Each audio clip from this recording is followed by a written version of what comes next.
इस स्वर्गीय सभा में मैं आपका स्वागत करता हूं परमेश्वर की प्रेजेंस में।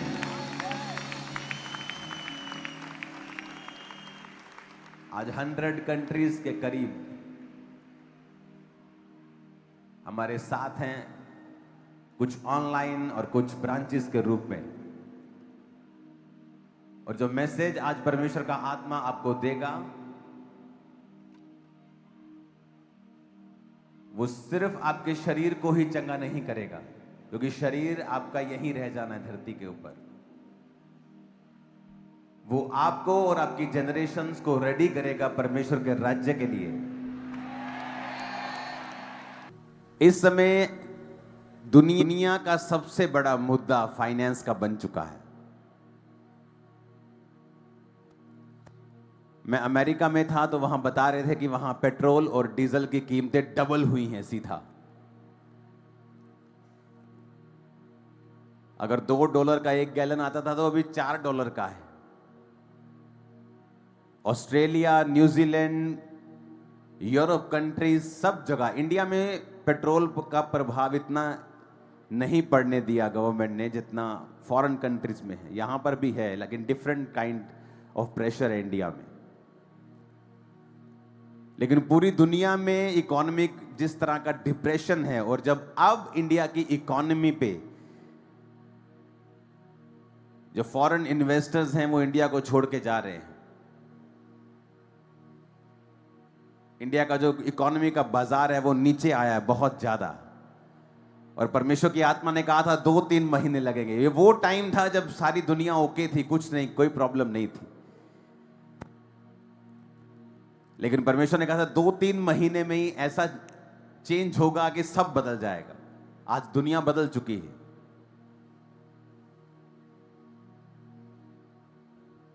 हमें पहले से मालूम है, देखो कलीसिया आपको पहले से पता है कि फ्यूचर में क्या होने वाला है।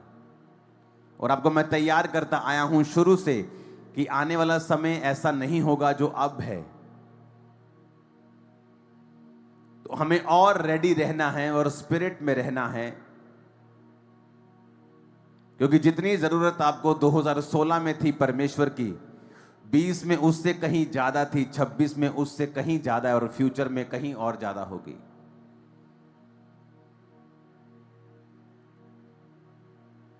और जिस तरह का अभी इकोनॉमिक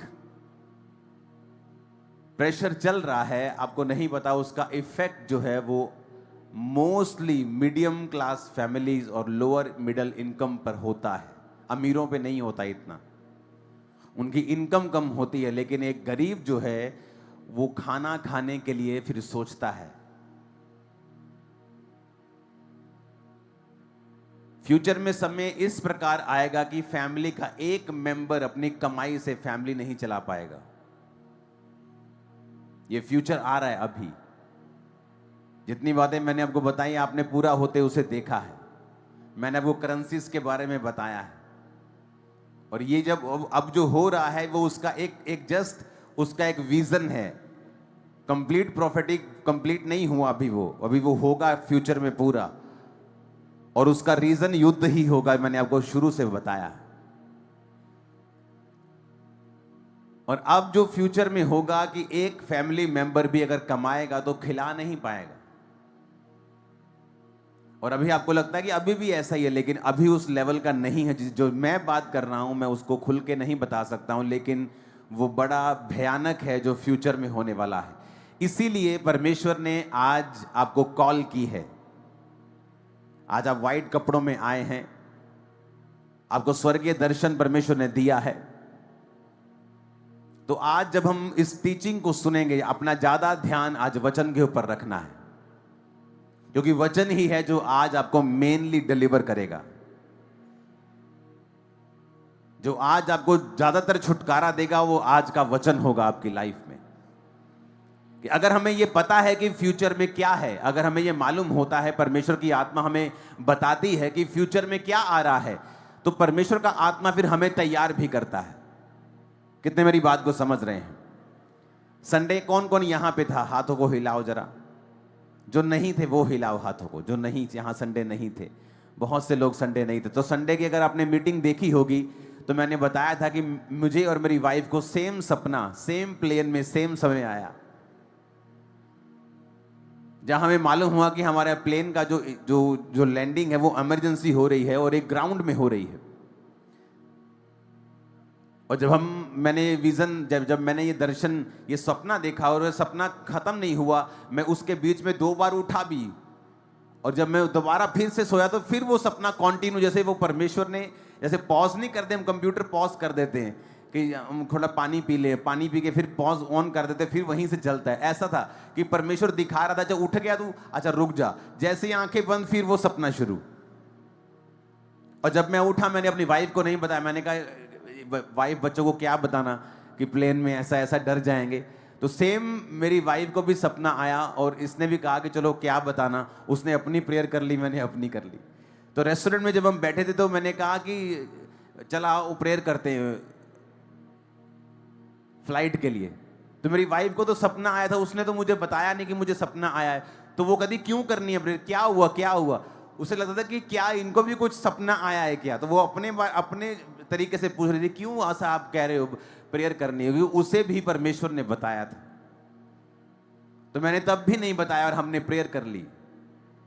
मैंने प्रेयर की, उसके बाद जब हम बोर्डिंग के लिए बैठे तो अनाउंसमेंट हुई कोई टेक्निकल गड़बड़ है। तो मैंने अपने टीम मेंबर को भेजा, मैंने कहा कौन सी गड़बड़ है, कोई इनके सॉफ्टवेयर में बोर्डिंग के टाइम कोई प्रॉब्लम हो गई है या इनके प्लेन में दिक्कत है। वो गया पूछने, तो उन्होंने कहा कि नहीं हम ये नहीं बता सकते, अनाउंसमेंट ही होगी। थोड़ी देर के बाद अनाउंसमेंट होने लग गई और जैसे ही अनाउंसमेंट हुई कि कैप्टन ने कहा है कि there is a problem in plane thrust, मतलब उसका इंजन थ्रस्ट जो प्लेन को ऊंचा उठने में सहायता करता है। जब इंडिया में प्लेन क्रैश हुआ था तो उसके थ्रस्ट में ही प्रॉब्लम आई थी, तब वो प्लेन नीचे गिर गया था, उसका थ्रस्ट नहीं ले रहा था प्लेन। तो जैसे ही उसने थ्रस्ट कहा हम एक दूसरे की तरफ देखने लगे और उसने बोलना शुरू किया मुझे सपना आया। मैंने बोलना, मैं कहा मुझे भी सपना आया। क्या देखा? मैंने ये देखा, सेम सपना। और इमेजिन करो हमने प्रेयर की, 8 घंटे मैंने अपनी टीम को प्रार्थना करने के लिए बिठाया। प्रेयर माउंटेन के ऊपर फुल टीम, कम से कम 30, 40, 50 लोग प्रार्थना करने के लिए बैठे। 8 घंटे लगातार हमने प्रेयर की। परमेश्वर ने मुझे क्यों वो दिखाया? परमेश्वर ने मुझे वो दिखाया ताकि मैं उसके लिए प्रेयर कर सकूं और आने वाली डिस्ट्रक्शन से बच सकूं। कितने मेरी बात को समझ रहे हैं? परमेश्वर ने मुझे इसलिए दिखाया कि मैं उसके लिए प्रेयर कर सकूं। हो सकता है कि अगर हम आत्मा में ना होते तो वो चीजें कैप्टन कभी ध्यान में नहीं आती, थोड़ी सी चीज रह जाती, और जब उड़ता प्लेन तो तब प्रॉब्लम होती, मालूम चढ़ता कि ये तो ये हो गया, अब हम इमरजेंसी लैंडिंग कर रहे हैं। क्योंकि एक बार इमरजेंसी लैंडिंग में देख चुका हूं अपनी लाइफ में, वो स्केरी होता है बहुत, कि आपके आसपास फायर ब्रिगेड की गाड़ियां आएंगी, आग लग जाएगी तो ऐसा कूदना है, इधर कूदना है, उधर कूदना है, बस बहुत सी बातें ऊपर होती हैं और ऊपर कुछ भी कर भी नहीं सकते तुम लोग। सब तरफ बंद है, सब तरफ दरवाजे बंद है, कुछ नहीं कर सकते, परमेश्वर ही है आपका। तो परमेश्वर ने वो सपना क्यों दिया? इसलिए नहीं कि वो प्लेन नाश होने वाला था, इसलिए कि परमेश्वर ने दिखाया कि आने वाले समय में क्या होने वाला है। और जैसे ही वहां पे अनाउंसमेंट हुई कि बोर्डिंग पे सब लोग खड़े हैं प्लेन में जाने के लिए, अनाउंसमेंट होगी बोर्डिंग नहीं हो सकती, आप लोग सब अपनी अपनी जगह पे बैठ जाएं क्योंकि प्लेन के थ्रस्ट में प्रॉब्लम है। जब तक कैप्टन हमें ग्रीन सिग्नल नहीं देता आप लोगों की बोर्डिंग नहीं हो सकती। तो हम इंडिया में फ़ोन करने लग गए, दिल्ली में मैंने एक टीम को फ़ोन किया, अपनी जलंधर में फ़ोन किया नई फ्लाइट के लिए, तो फ्लाइट थी नहीं। उसके बाद वो चीज़ें सॉर्ट आउट होती गई। तो ग्रेस ऑफ गॉड वचन बोल गए कि परमेश्वर जिस तरह तू पानी पे चल के चला गया था जब बोट नहीं थी, तो आज कोई फ्लाइट नहीं और मुझे संडे अटेंड करना है, क्योंकि अगर मैं वो फ्लाइट में आता तो मैं यहां 8 बजे संडे सुबह पहुंचता जलंधर। अगर मैं फ्लाइट में नहीं आता तो संडे भी मिस होता। तो मुझे पवित्र आत्मा ने गाइड किया कि नहीं, वो इसलिए विजन तुझे आया कि अगर वो विजन नहीं तुझे आता, तू प्रेयर नहीं करता, तो शायद वो इशू नजर ही ना आता उस समय। लेकिन वो इशू का नजर आना, वो प्रॉब्लम का नजर आना, उसका फाइंड होना, फिर उसका सोल्यूशन करना मौके के ऊपर। जबकि ऐसा आपने कभी नहीं देखा होगा कि बोर्डिंग हो रही हो और प्लेन में कोई इशू आ गया पता चले और बोर्डिंग रोक दी हो। प्लेन लेट हुआ, दिल्ली में लैंड नहीं हो रहा था क्योंकि लेट चला था, तो दिल्ली में ट्रैफिक बहुत थी। तो मैंने आपको वो पिक्चर शेयर की, आप उसे यूट्यूब पे देखना। तो वो इसीलिए था कि परमेश्वर ने पहले से दिखाया कि आने वाले समय में क्या होने वाला है और हमें क्या करना है, कौन से स्टेप्स हमें लेने हैं। और अगर हम स्पिरिट में ना हो और आने वाले समय को सुन के भी कि जो आज हो रहा है 26 में, वो 23 में परमेश्वर ने जाहिर किया था। जो आज हो रहा है करेंसी के बारे में मैंने आपको बताया था कि करेंसीज वीक होंगी, फेल होंगी, वो आज हमारे साथ हो रहा है। अगर ये परमेश्वर हमें बताता है, जाहिर करता है, हम इसलिए, और प्लेन में मैं एक्साइटेड होके बैठा, प्लेन में डर नहीं था मेरे मन में, इसलिए कि परमेश्वर इतना महान है कि उसने सिर्फ मुझसे बात नहीं की, उसने सेम टाइम, हमारे सोने का समय भी सेम था प्लेन में। वो अगली सीट पे थी, मैं पिछली सीट के ऊपर था, और सेम टाइम हम सोए और सेम टाइम एक ही सपना आता और सेम टाइम हम जागते हैं। और ये हमारे लिए ज्यादा एक्साइटेड करने वाली चीज थी कि परमेश्वर ने हमसे आकाश में 40,000 फीट की ऊंचाई पर बात की, सेम बात की मेरे से, सेम बात मेरी वाइफ से। ये मेरे लिए और मेरी वाइफ के लिए एक्साइटेड होने वाली बात थी कि परमेश्वर हमारे साथ इतना ज्यादा है कि वो आसमान में भी हमारे साथ बात कर रहा है। वो हमें बता रहा है कि तेरे आगे वाला जो प्लेन है उसकी हालत क्या है। और मैं रेस्टोरेंट में बैठा बैठा प्लेन के लिए प्रेयर कर रहा हूं, और उसके बाद जब हमें न्यूज आती फिर हम बैठ कर फिर प्रार्थना करते हैं और अपनी टीम को बोलते हैं 8 घंटे लगातार तुम प्रार्थना में रहना, और उसके बाद वो प्लेन लैंड करता है और मैं आपके बीच में आके गवाही देता हूं। हालेलुया। जब परमेश्वर ने हमें बता दिया कि फ्यूचर में क्या होगा, आने वाले समय में क्या होने वाला है, तो हम मूर्ख ना हों और हम आने वाले समय की तैयारी करें और अपने जीवन को इस तरह से तैयार करें क्योंकि हमें पता है कि फ्यूचर में क्या होने वाला है। अपने हाथों को उठाओ। सबसे पहले अपने देश के लिए, आप जिस भी देश में रहते हैं और इस समय जितने भी देश जुड़े हुए हैं इस मीटिंग में, अपने अपने देश के लिए आप प्रार्थना करेंगे। अपने हाथों को उठाओ। अपने देश की इकोनॉमी के लिए प्रार्थना करेंगे, देश की सरकारों के लिए प्रार्थना करेंगे, उनके अंदर बोझ आए, सेवा भावना और अधिक रीति के साथ उनके हृदय में उतरे। खुदावंद हमारी इकोनॉमी को ब्लेस करे, हमारे देश की वैल्यू को बढ़ाए। तेरी सच्चाई खुदावंद इस देश के कोने कोने तक पहुंचे। जहां भी सताव है खुदावंद, वहां भी तेरा आत्मा उनको छुए। जिन जिन स्टेट्स में सताव है, तेरा आत्मा उनके संग हो। तेरा कार्य कोई दुनिया की ताकत रोक नहीं सकती। जिन जिन जगहों के ऊपर परमेश्वर का विरोध होता है, उन्हीं जगहों के ऊपर बेदारी होती है, याद रखना। जहां विरोध हो रहा है आज, कल वहां एक बड़ी बेदारी होगी, बड़ी बेदारी जो पहले कभी ना हुई होगी हिस्ट्री में। तो विरोध इस बात की निशानी है कि परमेश्वर का आत्मा वहां पे अजीब और अचंभे कार्य करने जा रहा है। अपने हाथों को उठाएंगे। खुदा बाप, अपने देश को, अपने देश के लोगों को तेरे लहू में छुपाते हैं। शैतान की योजना को कैंसिल करते हैं खुदावन। टेररिज्म की योजनाओं को कैंसिल करते हैं खुदावन। इकोनॉमी को ब्लेस करते हैं खुदावन। तेरे जीवित नाम में हम मांगते। पूरी कलीसिया कहे आमीन। पूरी कलीसिया कहे आमीन ऊंची आवाज में। अपने घुटनों के बाहर आके बाइबल को उठाओ और कहो, आज जो कुछ मैं सुनूंगा मैं फलों को लेके आऊंगा। जो कुछ आज मैं परमेश्वर की आत्मा से सुनूंगा मैं उसे मानूंगा, मैं उसे मानूंगी, और मैं अपने परिवार को भी उस वचनों पर चलाऊंगा जो आज मैं सुनूंगा। अपनी बाइबल को उठाओ, अंगीकार करो, मेरे शुद्ध रहने का आधार है, मेरे जिंदा रहने का आधार है, पवित्र रहने का आधार है, मेरे चंगे रहने का आधार है। ऊंची आवाज में प्रार्थना करेंगे। फिर से कहो, खुदावन आज जितना वचन मैं सुनूं मैं फलों को लेके आऊं। प्रभु यीशु मसीह के सामर्थी नाम में हम मांगते हैं। इस वचन को आप नोट करेंगे क्योंकि ये आज आप इसे लिखेंगे और नोट करेंगे। प्रकाशित वाक्य 7 उसकी 9 आयत, प्रकाशित वाक्य 7 उसकी 13 से 14 आयत, प्रकाशित वाक्य 19 उसकी 8 आयत, प्रकाशित वाक्य 3 उसकी 5 आयत, सबोपदेशक 9 उसकी 8 आयत, दानियल 7 उसकी 9 आयत, योएल 1, 2, 3 अध्याय, आमोस 3 उसकी 2 से 3 आयत। परमेश्वर अपने नबियों के द्वारा हमेशा मैसेज देता आया है। उसने अपने लोगों को इस्तेमाल किया है, न्यायियों को इस्तेमाल किया है, याजकों को इस्तेमाल किया है जो आत्मा में होते थे, अपने भविष्यद्वक्ताओं को, अपने प्रेरितों को उसने इस्तेमाल किया है आने वाले समय में क्या होगा और हमें अपनी जिंदगी को कैसे चलाना है सचेत करने के लिए।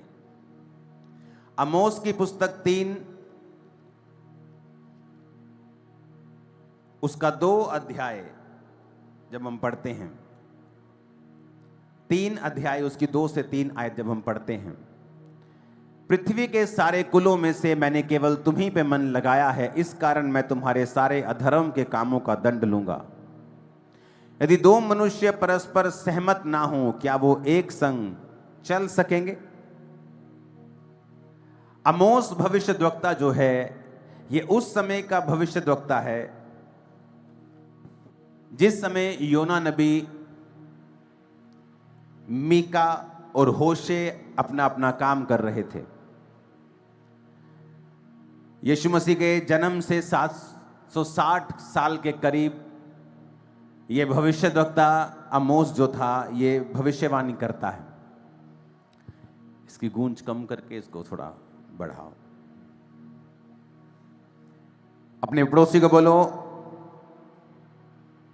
ये वही भविष्यद्वक्ता है।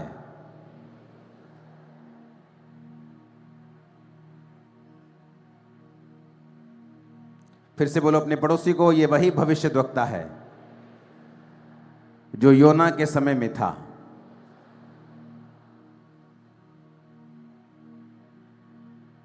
इस भविष्यद्वक्ता की एक बात जो मैं आपसे कहना चाहता हूं, जब हम योएल नबी की पुस्तक पढ़ते हैं, तो जब हम आमोस की पुस्तक पढ़ते हैं, ये दोनों भविष्यद्वक्ताओं ने इज़राइल के दंड की घोषणा की है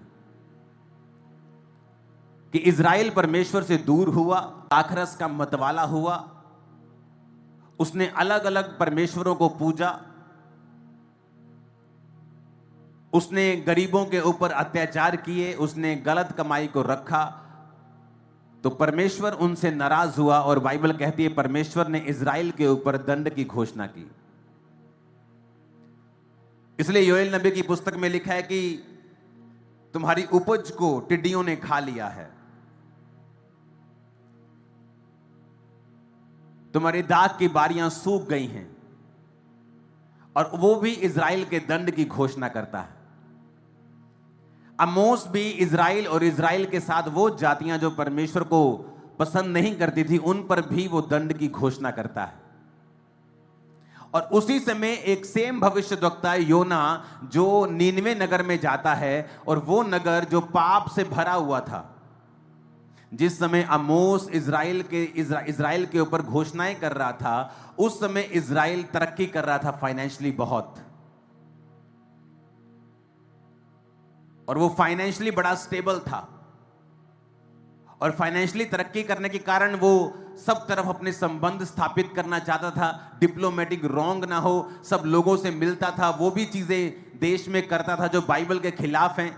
उसे परमेश्वर की कोई परवाह नहीं थी कि परमेश्वर का वचन बाइबल में क्या कहता है। उसे ये था कि अच्छा, लोगों को ये पसंद है कर दो, लोगों को ये पसंद है कर दो, लोग नाराज नहीं होने चाहिए। हाँ, परमेश्वर की कोई बात नहीं, अगर राज्य चलाना है तो इतना परमेश्वर की बाइबल को फॉलो नहीं कर सकते।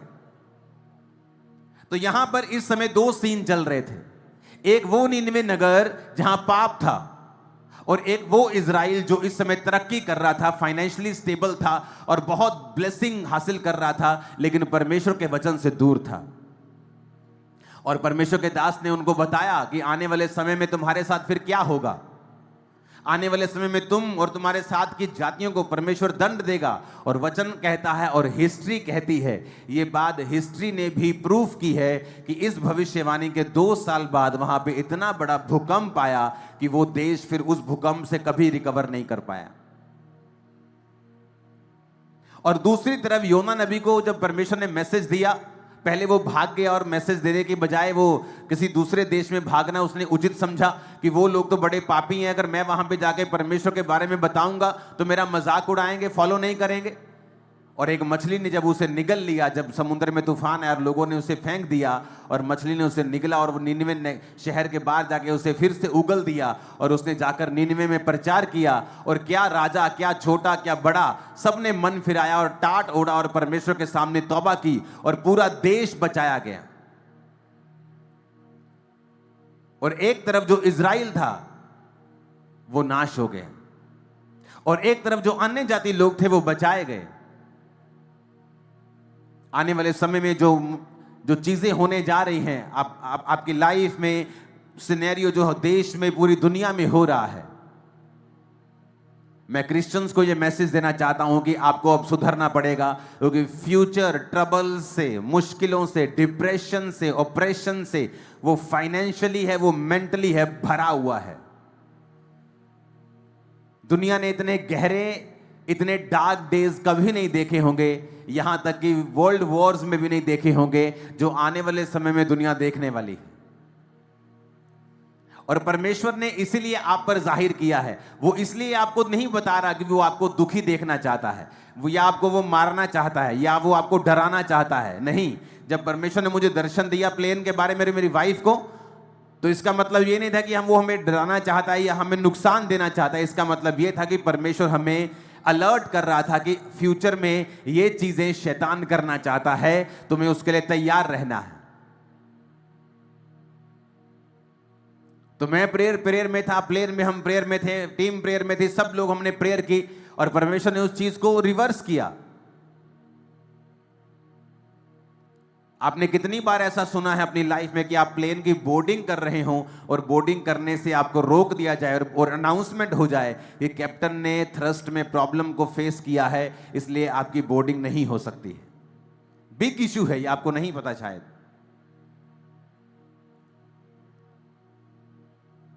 परमेश्वर इसलिए आपको नहीं बता रहा कि फ्यूचर में क्या होगा कि आप दुखी हो जाए, कहें ये तो बड़ा मुश्किल है, आप निराश हो जाए। नहीं, परमेश्वर आपको इसलिए बता रहा है कि फ्यूचर में आप क्या देखेंगे कि आप इस चीज के लिए तैयार होंगे।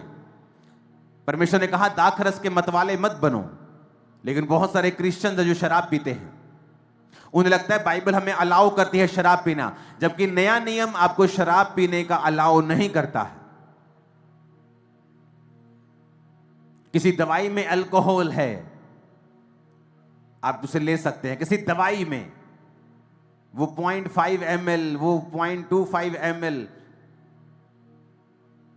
लेकिन अगर आप उसे नशे के रूप में ले रहे हैं तो आप नया नियम नहीं मान रहे हैं, जहां पर लिखा है दाखरस के मतवाले नहीं बनो परंतु आत्मा से परिपूर्ण होते जाओ। क्योंकि जब शराब पी के जो दिलेरी आपके अंदर आती है, वो सेम दिलेरी तब आती है जब आप प्रार्थना में होते हैं, और प्रार्थना करने के बाद जब पवित्र आत्मा आपको छूता है, आप सेम दिलेरी को महसूस करते हैं।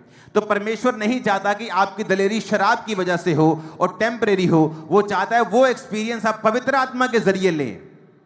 और इसलिए परमेश्वर ने कहा नए नियम में कि तुम दाखरस के मतवाले नहीं हो, परंतु वो दिलेरी, वो नशा, वो सुरूर तुम पवित्र आत्मा से लो जो पवित्र आत्मा तुमको देना चाहता है। बहुत से क्रिश्चियंस हैं जो आज चर्च नहीं जाते हैं, जो क्रिश्चियंस हैं वो सिर्फ इस समय आपको क्रिसमस के पास मिलेंगे चर्च में, वो शराब भी पीते हैं, वो सब जगहों में भी जाते हैं, सब जगह सब काम वो करते हैं और वो खुदा से प्यार भी करते हैं, वो प्रभु से प्यार भी, प्रभु की तरफ खड़े भी होंगे, लेकिन ये इनफ नहीं है, ये बहुत नहीं है, क्योंकि फ्यूचर डार्क है। और अगर आप नहीं इस मैसेज को समझेंगे और फ्यूचर में जब डिस्ट्रक्शन शुरू होंगी, जब फ्यूचर में प्रॉब्लम शुरू होंगी, तब आप उसको अवॉइड नहीं कर पाएंगे, क्योंकि आपको पहले मैसेज दे दिया गया था कि अब जो तौबा नहीं की, तौबा कर लो पूरी तरह से, क्योंकि फ्यूचर में शैतान बड़े बड़े हथियार लेके बैठा है। अन्य जातियों के लिए तो लेके बैठा ही है, वो आपके लिए ज्यादा लेके बैठा है, क्योंकि परमेश्वर ने कहा मैंने तुमको चुन लिया है दुनिया में अपनी ग्लोरी को दिखाने के लिए, परंतु अब मैं तुम्हारे अधर्म का लेखा भी तुमसे लूंगा, क्योंकि मेरा चुनाव भी तुम थे, इसलिए मैं लेखा भी तुमसे ज्यादा लूंगा। ऊंची आवाज में हालेलुया बोलो जरा। अगर परमेश्वर हमें यह बता रहा है कि फ्यूचर डार्क है, आप इमेजिन भी नहीं कर सकते वो कितना डिप्रेस्ड है फ्यूचर, और जल्दी जल्दी सिचुएशन चेंज हो रही है। सून टाइम नहीं लग रहा बिल्कुल भी, सब कुछ जल्दी जल्दी हो रहा है। और हमें यह ध्यान में रखना है कि परमेश्वर ने हम पे यह जाहिर इसलिए किया है कि इसलिए नहीं कि हम दुखी हो जाए, डिप्रेस हो जाए, अपने फ्यूचर की चिंता छोड़ दें, अपने बिजनेस को ना बनाए। नहीं, मैं आपको टेस्टिमनी देता हूं। जब कोविड स्टार्ट हुआ तो क्या हुआ पूरी दुनिया में, जो ठंडी मिनिस्ट्रीज थी, जिनको आत्मा से कोई लेना देना नहीं था, बल्कि वो आत्मा का विरोध करते थे। ये क्या 5 घंटे की मीटिंग है, ये क्या 6 घंटे की मीटिंग है, ये क्या वर्शिप भी करते रहते हैं, ये क्या तालियां बजाते रहते हैं, क्या आत्मा से भरते रहते हैं। परमेश्वर ने आत्मा सबको पिला दिया है, आत्मा सबको दे दिया है एक बार में ही, अब किसी की जरूरत नहीं है। आप देखो वो बहुत सी चर्चेस बंद हुई हैं कोविड के टाइम, बहुत सी चर्चेस। और खामरा चर्च जब चर्च क्लोज हुई, लोगों को लगा अब देखते हैं क्या होता है, अब देखते हैं खर्चे कैसे पूरे होते हैं, अब देखते हैं कैसे काम होते हैं, अब देखते हैं परमेश्वर का काम कैसे होता है। मैं आपको टेस्टिमनी देता हूं, कोविड के बाद इस चर्च का फाइनेंशियल स्टेटस 10 गुना ऊपर गया है कोविड के टाइम में। अपने पड़ोसी को बोलो,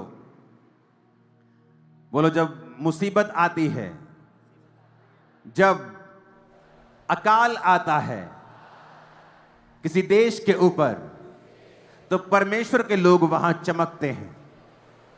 ऊंची आवाज में कहो पड़ोसी से।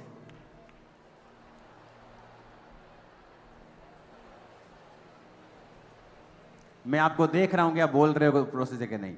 बोलो पड़ोसी से, बोलो जब अकाल आता है तो मसीह के लोग चमकते हैं। आमीन।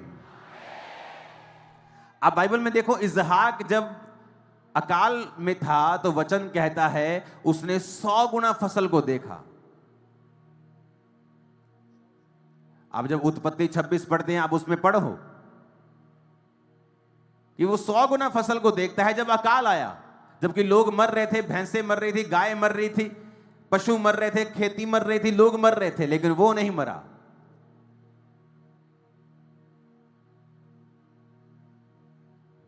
जब चर्च के कब्रिस्तान की अनाउंसमेंट हुई कि आप कोई भी डिनोमिनेशन के हों, आप कहीं भी हों, आपको अगर कब्रिस्तान की जगह नहीं मिल रही है, आपको खामरा चर्च में, अभी भी लोग फोन करके पूछते हैं, अभी भी कुछ सन्स फोन करेंगे, ये व्यक्ति का हो गया, हम इसे कहाँ फोन करें, कहाँ ले, फुलिश क्वेश्चन। बार बार एक ही अनाउंसमेंट होती, फिर भी वो पूछते रहते कि अनाउंसमेंट है कि आप खामरा चर्च में जो कब्रिस्तान है, आप वहां पे उसे बिना फोन किए, चर्च के बिना परमिशन के, अगर आप क्रिश्चियन हैं, किसी भी डिनोमिनेशन के हैं, आप जस्ट खुदा पे फेथ करते हैं, आपसे नहीं पूछा जाएगा आपने बपतिस्मा लिया नहीं लिया, आप कौन सी चर्च के हैं, आप कहां जाते, नहीं। अगर आप क्रिश्चियन हैं, आप अपने उस लव्ड वन को दबाना चाहते हैं, आप तो चर्च में अलाउड है कि आप उसे तबूत समेत आप दबा सकते हैं।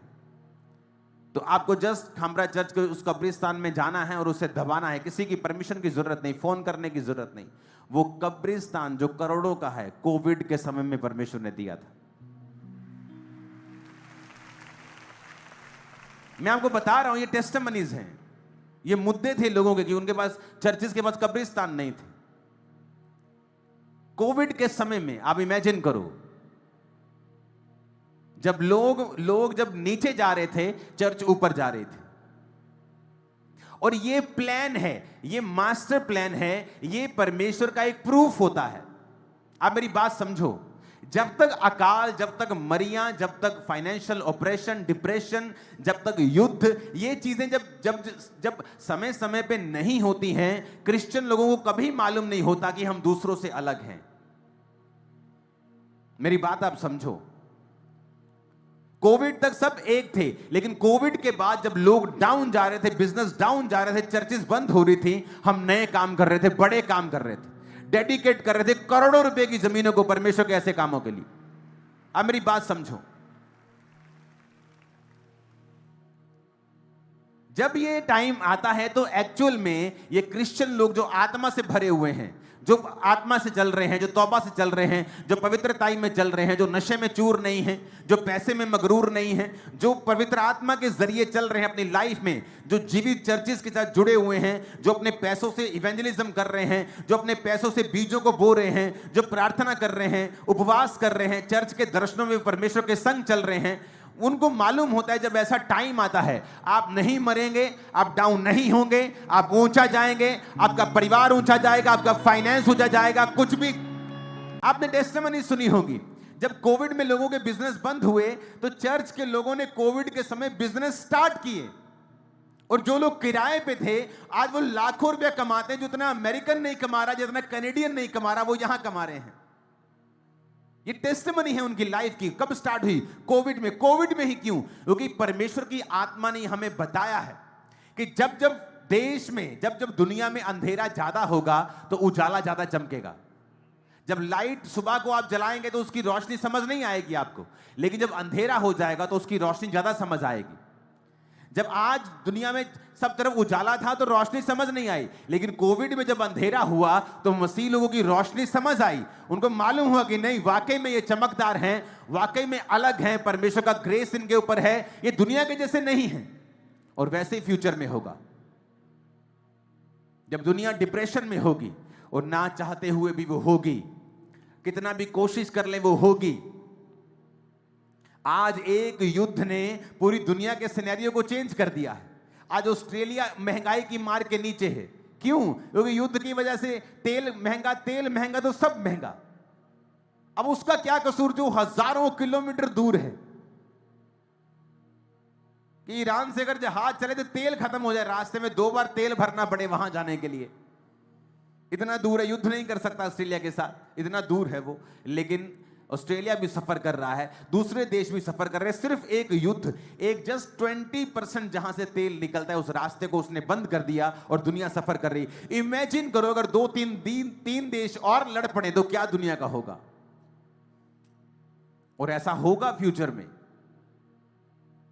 कुछ बंद हो जाएंगे, कुछ नए चलेंगे। लेकिन परमेश्वर का आत्मा आपको तैयार कर रहा है कि अगर आप तौबा में रहें।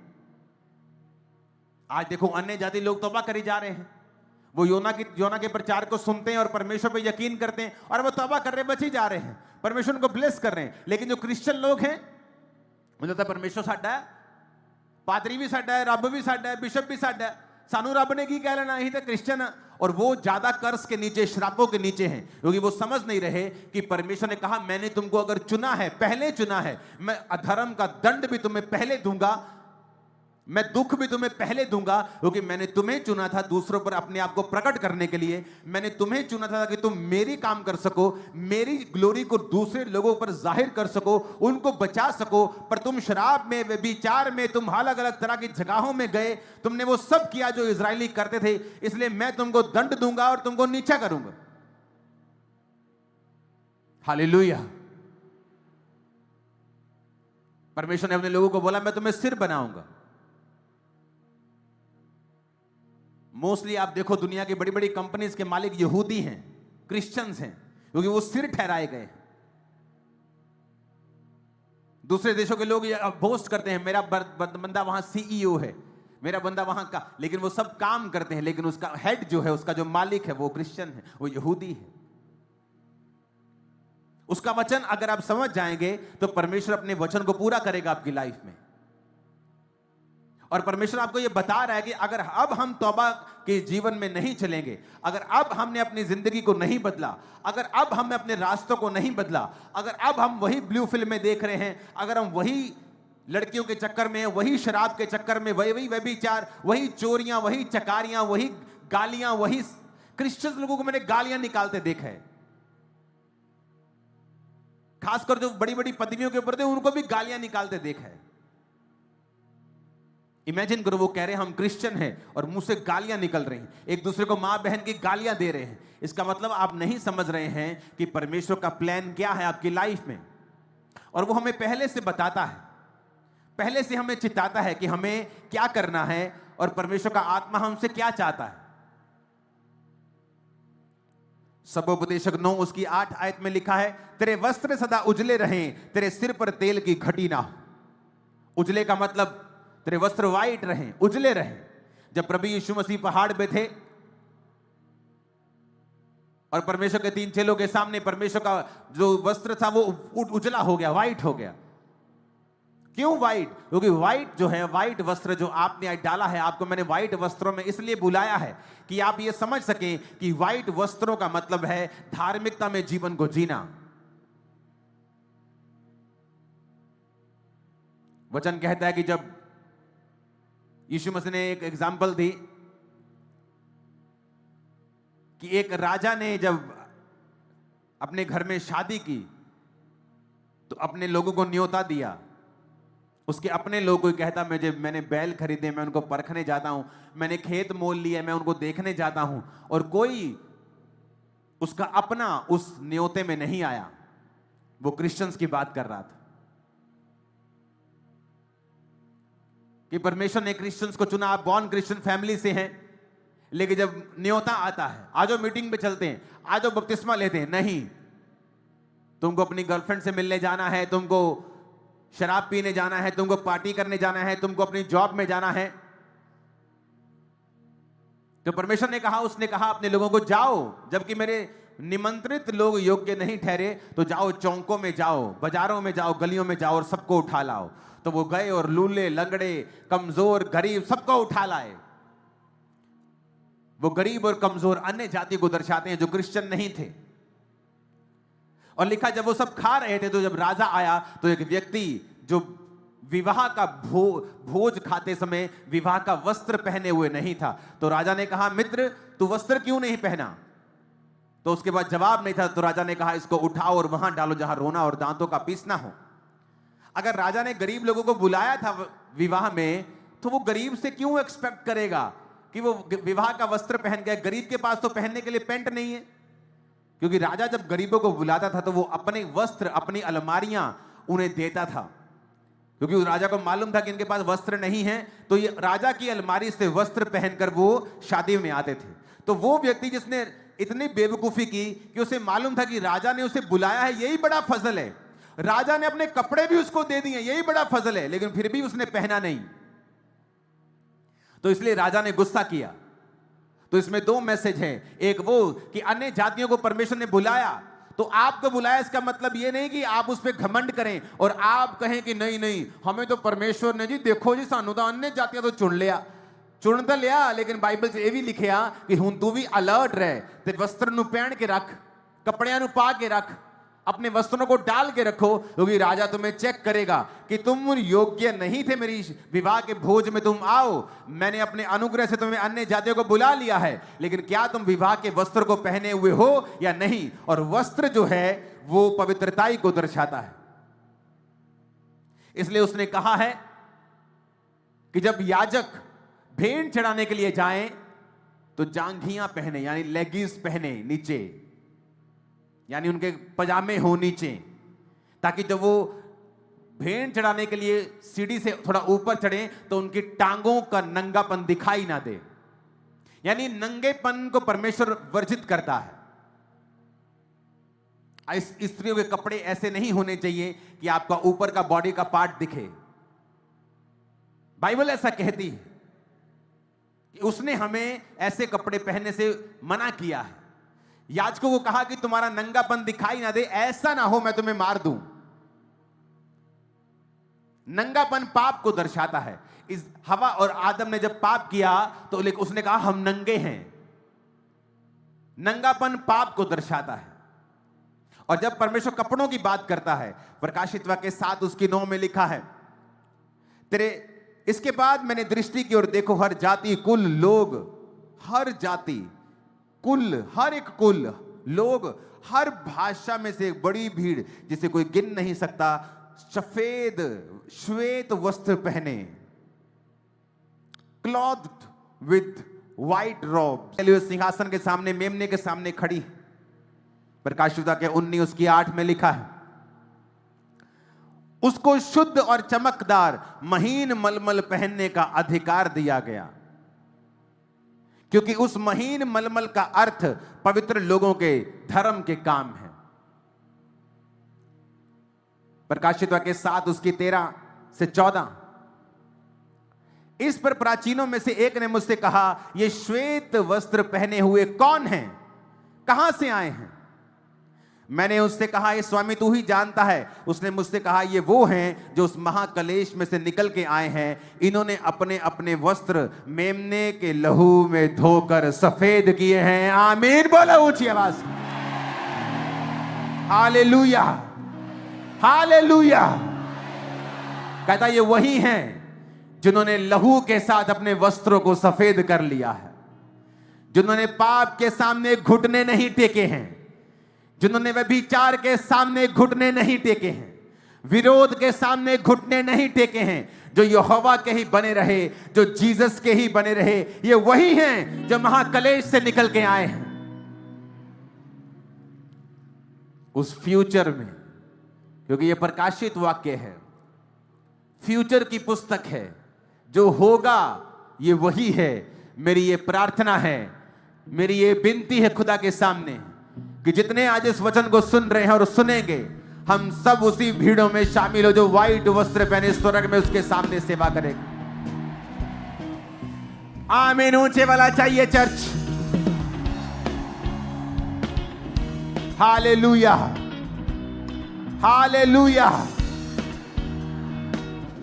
प्रकाशित वाक्य 3 उसकी 5 आयत में लिखा है, जो जय पाए उसे इसी प्रकार व्हाइट वस्त्र पहनाया जाएगा। मैं उसका नाम जीवन की पुस्तक में से किसी रिश्ती से ना काटूंगा, उसका नाम अपने पिता और स्वर्गदूतों के सामने मान लूंगा। हालेलुया। जो जय पाए उसे सफेद वस्त्र दिया जाएगा।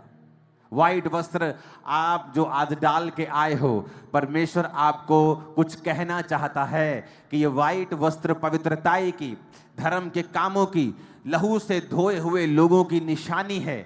व्हाइट वस्त्रों का मतलब है अपना जीवन पाप में मलिन नहीं करना है, गंदा नहीं करना है, शैतान के कहे के अनुसार नहीं चलना है।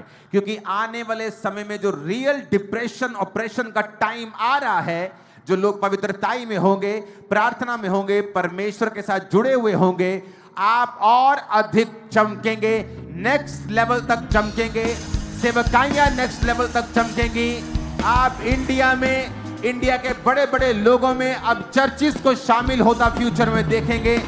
मैं आपको फिर कह रहा हूं, परमेश्वर ऐसा होने देने वाला है और ये ऐसा होगा और आप देखेंगे और ग्लोरीफाई करेंगे खुदा के नाम को। आमीन ऊंचा चर्च। Hallelujah, hallelujah. और जैसे जैसे ऐसा समय आएगा, खुदावंद अपने लोगों को शाइन कर देगा। और जो बरकत कोविड के समय चर्च पे उतरी, वो बरकरार रही, कम नहीं हुई। वो वैसे ही है, आज तक वैसी है। वो ग्रेस आज तक वैसी है। हमने वैसी ग्रेस पहले 2020 के पहले इस मिनिस्ट्री में कभी नहीं देखी थी जो 20 के बाद देखी।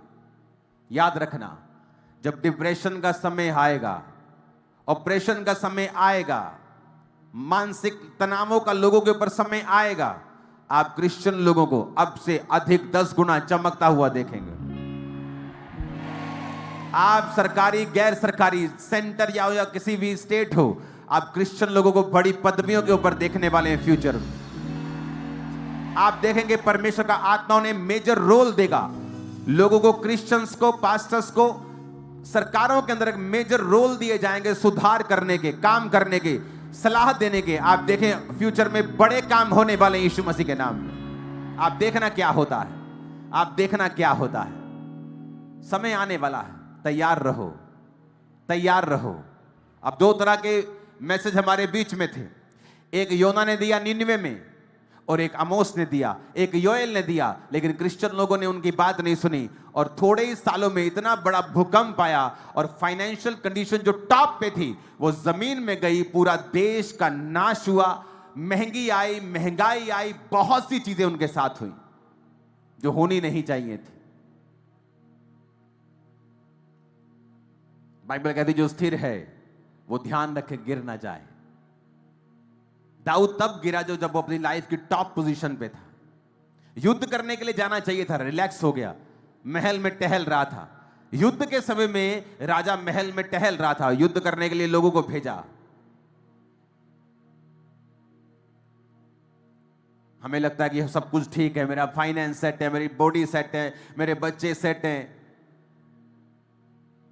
तो लिखा अगर तू स्थिर है तो उसमें डर, परमेश्वर का डर मान, फियर मान, उसके भय में चल, घमंड ना कर, पाप ना कर, शैतान को खुश ना कर, क्योंकि चीजें बदलते समय नहीं लगती हैं। अगर तू परमेश्वर में है, पवित्रताई में है, प्रार्थना में है और दुखी है तो चिंता ना कर, क्योंकि समय बदलते तेरा भी समय नहीं लगेगा, तेरा भी समय आएगा। आमीन। तो हमें यह देखना है कि हम किन लोगों में आना चाहते हैं।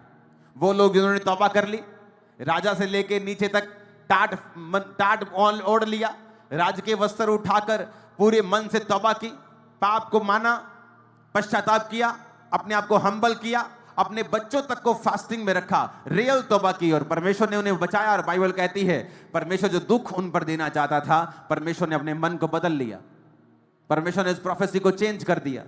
और योना इस नबी इस बात से नाराज हुआ कि प्रभु तूने उनका नाश नहीं करना था, मुझे भेजा ही क्यों? तो परमेश्वर ने उसे भी सिखाया अलग अलग तरीकों से, बाइबल में पढ़ लेना। उसमें पेड़ उगा रातों रात, ठंडी हवा उसे लगी, परमेश्वर ने कीड़े को भेजा, पेड़ सूख गया, फिर उसको घाम लगा, लू लगी, तो वो प्रभु से शिकायत करने लगा। और प्रभु ने कहा जिस पेड़ के लिए तूने परिश्रम नहीं किया उसके लिए तू दुखी हो रहा है। और वहां पे 1.25 लाख लोग, उनके पालतू जानवर, अगर वो मेरे सामने मन फिरा रहे हैं और दीन हो रहे हैं, मैं उनको नाश होने से क्यों ना बचाऊं? परमेश्वर आज भी आपको ये मैसेज दे रहा है। व्हाइट वस्त्रों का मतलब अपने जीवन को शुद्ध रखना, संसार की चीजों से शुद्ध रखना, लोगों की मलिनताओं से शुद्ध रखना। हालेलुया। ऊंची आवाज में कहो हालेलुया। हमें एक शुद्ध और अलग जीवन जीने के लिए बुलाया गया है। और इसका कारण यह है कि जब धरती पे अकाल के समय आए, डिप्रेशन के समय आए, युद्ध के समय आए, महामारियों के समय आए, तब परमेश्वर अपने लोगों के बीच में से यह साबित कर सके कि मैं जीवित परमेश्वर। उनका रिजल्ट वो नहीं होगा जो लोगों का रिजल्ट था। परमेश्वर ये प्रूफ कर सके कि मैं जीवित परमेश्वर। अपने वस्त्रों को शुद्ध रखना, अपने जीवन को कलंकित होने से बचा के रखना, अपने जीवन को बचाना, पाप से भागना, व्यभिचार से भागना, सलाह नहीं देनी, काउंसलिंग नहीं करनी व्यभिचार जो आपके पीछे है। अगर भेड़ें पास्टर के पीछे आएंगी, चरवाहे के पीछे चलेंगी, तो हरी हरी चरगाहों के ऊपर होगी। लेकिन जब पास्टर भेड़ों के पीछे चलेगा तो उसके पैर गंदे हो जाएंगे और भेड़ें भी नाश हो जाएंगी और पास्टर भी नाश हो जाएगा। पास्टर का काम नहीं है विश्वासियों के अंदर घुसकर कमेटियां डालना, उनके साथ फाइनेंशियल संबंध रखना, फाइनेंशियली उनको यूज करना। पास्टर्स का काम नहीं है। बच के रहना चाहिए पास्टर्स को। उनका काम है उनको ब्लेस करना, भेड़ों को गाइड करना, उनकी अगुवाई करना, उनको पाप के रास्ते से चिता के रखना कि फ्यूचर में ऐसा होने वाला है। फ्यूचर आसान नहीं है, ये टफर हुई होता जा रहा है, ये हाई लेवल का टफ होता जा रहा है। तुम्हें आज से तैयारी करनी होगी।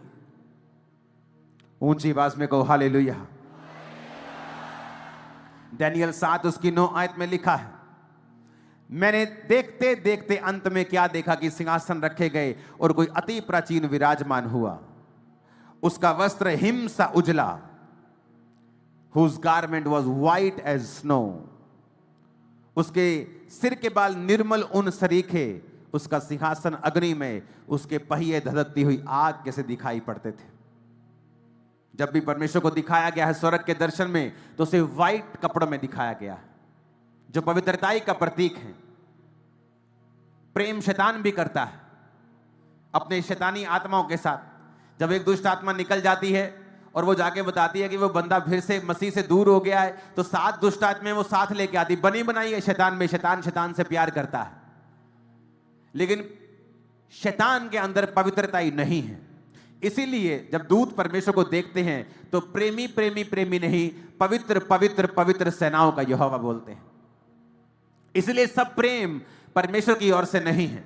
लोगों को लगता है जब वो किसी लव में है, उन्हें लगता है लव इज गॉड। वो लव गॉड नहीं है, वो फिलियो वाला लव है, वो ब्रदरली लव है, वो संसारिक लव है। लेकिन वो लव अगापे है, वो लव अनकंडीशनल है जो परमेश्वर का है, वो पवित्र है जो परमेश्वर का है। और इसलिए दूत कहते हैं पवित्र पवित्र पवित्र सेनाओं का यहोवा। और जब भी प्रभु को आप देखते हैं तो उसका लिखा, उसका वस्त्र जो था वो हिम सा उजला, snow as white, white as snow, और सिर के बाल व्हाइट जो पवित्रताई का और सियानेपन का, बुद्धि का, एक्सपीरियंस का प्रतीक है व्हाइट बाल। और उसका सिंहासन अग्निमय और पहिए धधकती हुई आग, यानी वो जजमेंट को दिखाता है। आग में जब आप सोना डालेंगे तो वो चमकता है, और कुछ डालेंगे तो वो पिघल जाता है और वो एक्सपोज हो जाता है। भूसी डालेंगे वो जल जाएगी, सोना डालेंगे वो चमकेगा। आग के अंदर झूठ नहीं बोला जा सकता। आग सब दिखा देती है, ये सोना है, ये लोहा है, ये घास है, ये दिखने में सोना लगता है, ये है नहीं। आग के सामने झूठ नहीं बोला जा सकता। तो अग्नि में सिंहासन, आंखें, जब परमेश्वर के बारे में प्रकाशित वाक्य में जिक्र हुआ तो उसकी आंखें भी ज्वाला के समान हैं, यानी उसकी आंखों से कुछ भी छुपा हुआ नहीं, जिस तरह आग से कुछ छुपा हुआ नहीं है। वो जानता है आपने बंद कमरे में क्या सोचा है, वो जानता है आपने बंद कमरे में क्या किया है, वो जानता है किसके घर के ऊपर आपने कब्जा किया है, किसकी प्रॉपर्टी का आपने लालच किया है। वो कहता है सुधर जाओ, और वो हमें सुधरने के लिए कहता है ताकि वो फ्यूचर में आपको ब्लेस कर सके, सुरक्षित रख सके, आपको प्रोटेक्ट कर सके, आपके जनरेशन तक को ब्लेस कर सके, आप डिस्ट्रक्शन से बच सकें। जो लोग जिससे गुजरेंगे आप उससे नहीं गुजरेंगे, ये पक्की बात है। वो समय नहीं है कि अब हम अपनी आंखों के हिसाब से और अपनी मर्जियों के हिसाब से चलें। अब वो समय आ गया है जब हमें फैसला करना है, नहीं, परमेश्वर की आत्मा के हिसाब से मुझे चलना है। सब बोलो आमीन। आपके वाइट कपड़े धार्मिकता को दर्शाते हैं। आज आप वाइट कपड़े इसलिए डाल के आए हो कि आप दर्शन ले सको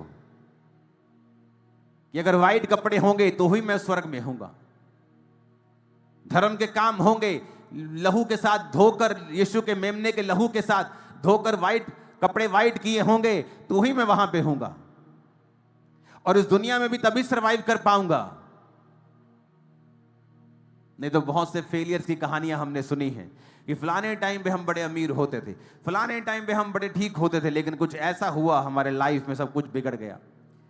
एक क्रिश्चियन, रियल क्रिश्चियन घर में ये स्टोरी जनरेशन तक कभी ना सुनी जाएगी। यीशु के नाम में आपकी लाइफ में कभी ना सुनी जाएगी। आपने सुना मैंने क्या कहा, आपके बच्चे ये स्टोरी कभी ना सुनेंगे। लोग आपकी पास्ट की विक्ट्रीज कभी ना सुनेंगे, आपकी प्रेजेंट की साथ सुनेंगे इन जीसस नेम। आमीन। ऊंचे वाला चाहिए चर्च।